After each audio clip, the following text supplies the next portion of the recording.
Gabi po. And tayo po ay narito din ngayong araw dahil gusto ko din imbitahan kayong lahat sa Liwasang Bonifacio kung saan may halos 1,000 mga kababayan tayo mula sa Batangas na araw-araw nagrarally para ibaba ang VAT at ibaba ang presyo ng langis. Ang layo niyan, Kong, ha? Sa taga Batangas pa pumunta rito. Ba't hindi nyo na lang sa Batangas ganapin yan?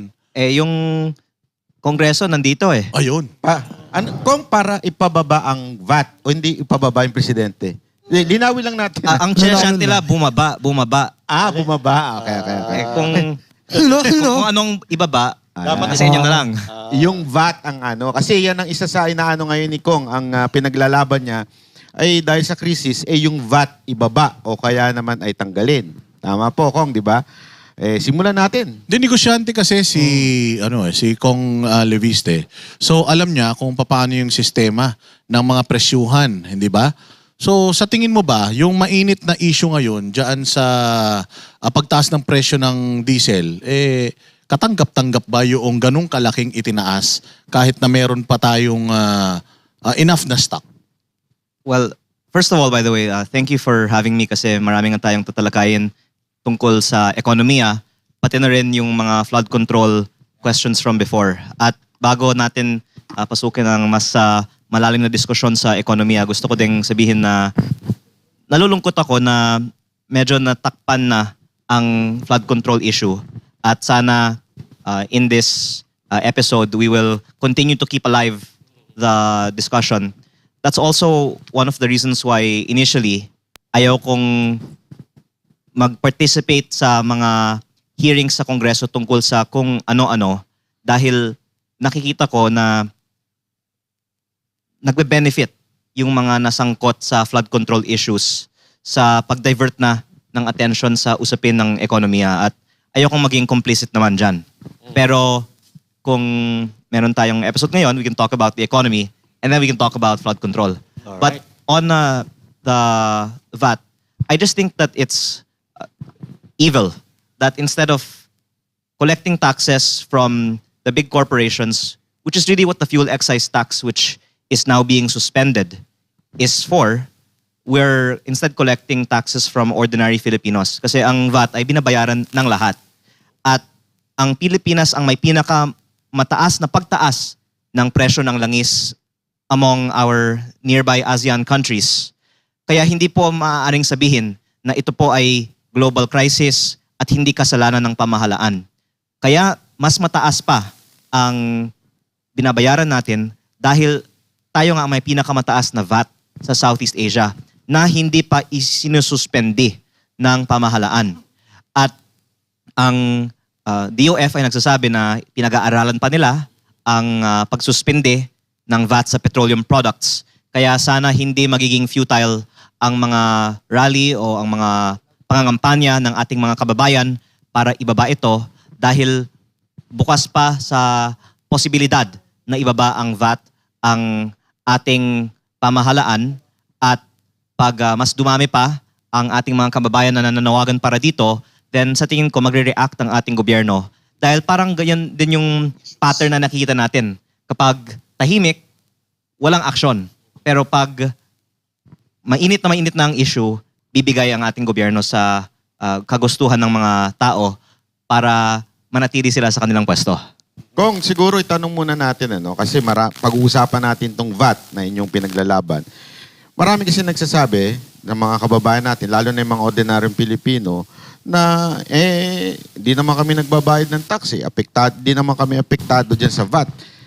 Kayo, ipaliwanag nyo sa ating mga kababayan kung saan ba kinukuha yung VAT, paano ba tayo nakakaltasan ng VAT nang hindi natin napapansin? I think ang VAT ang isang buwis na binabayaran ng lahat ng mga Pilipino. Lahat ng mga bilihin natin sa supermarket, pinapatungan ng VAT, di ba? At lahat ng gas stations ay may VAT din.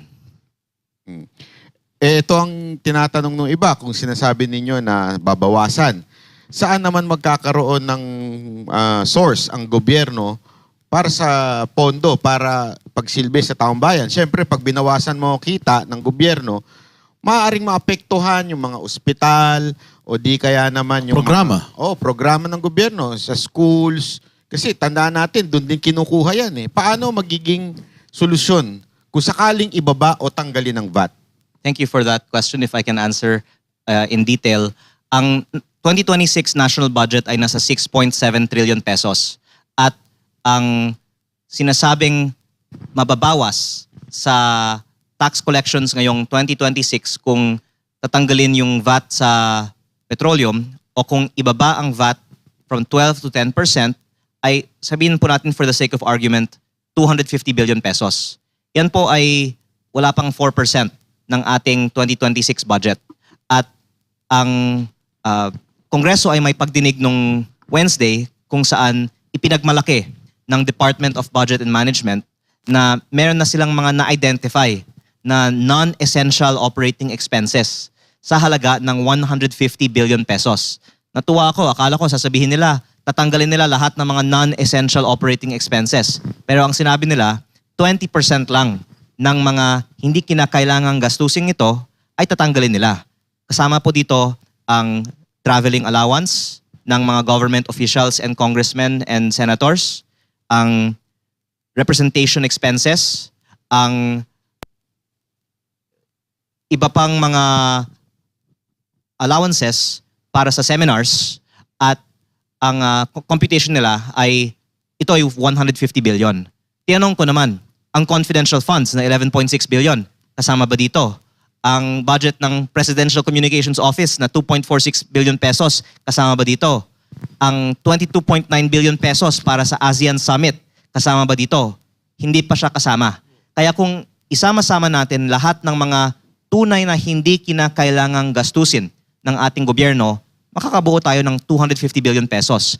At hindi dapat lang partial nating bawasan ang itong mga non-essential kasi ang sinabi ko naman, nung COVID naman, wala tayong mga seminar para sa mga government officials. Walang mga travel sa mga foreign conventions. Pero hanggang ngayon, tuloy-tuloy pa rin ang mga business as usual sa mga government offices. At parang low-hanging fruit. It goes without saying na dapat tanggalin itong mga non-essential expenses para makabuo ng 250, pero para mas lalong makatulong pa, dapat hindi lang yung 250 na ito ang tatanggalin, maaaring mas malaki pa ang bawasan sa ating either tax burden or pwedeng ibalik sa mga tao kung for example magkaroon ng mga bagong revenues naman ang gobyerno. Kasi dalawa po yung side of the equation.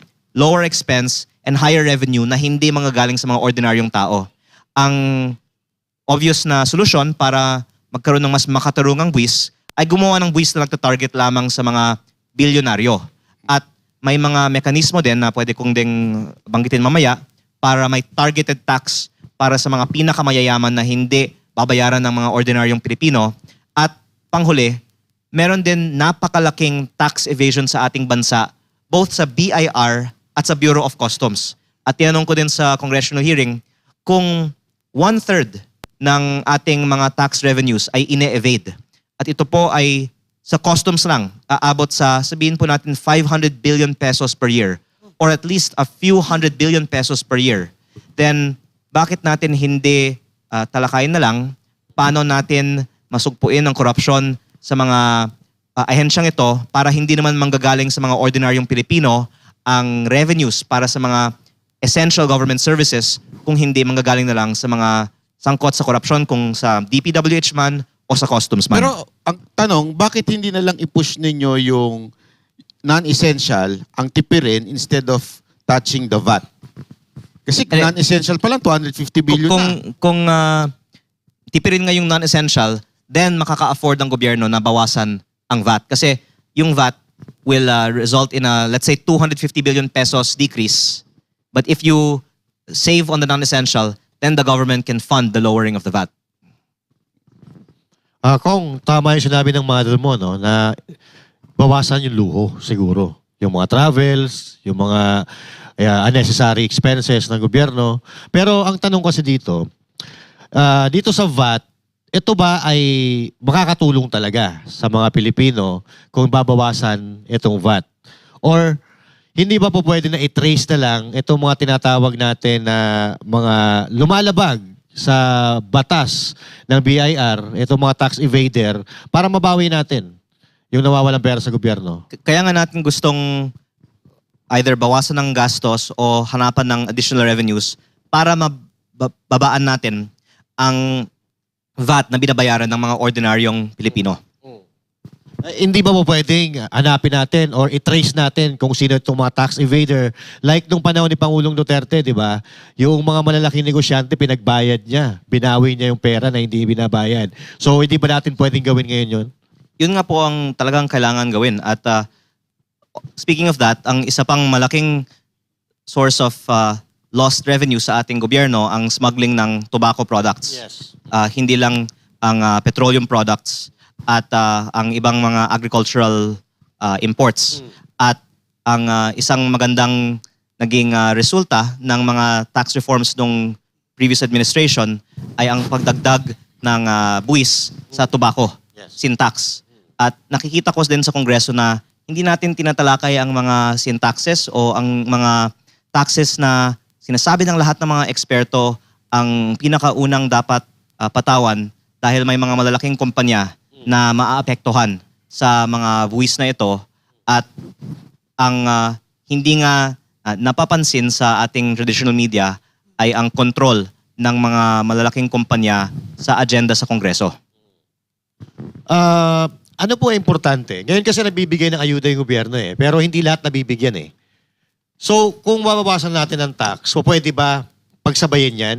Bawasan yung VAT and then at the same time may bibigay ng ayuda? Kaya ko po nabanggit na baka hindi lang 250 billion ang dapat nating ma-generate in savings dahil para babaan ng VAT, kailangan mag-generate ng savings. Pero para dagdagan din ang ayuda sa mga affected sectors, then kailangan ng additional revenues pa galing sa mga buwis na hindi babayaran ng mga ordinaryong Pilipino.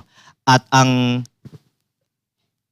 offer kasi ng gobyerno so far ay 5,000 para sa mga PUV drivers kasama ng mga tricycle drivers. Pero so far, maraming mga tricycle drivers sa buong bansa hindi pa nakatanggap nito. At ang farmers and fishermen daw, 4.1 million of them, ay mabibigyan ng 2,325 pesos.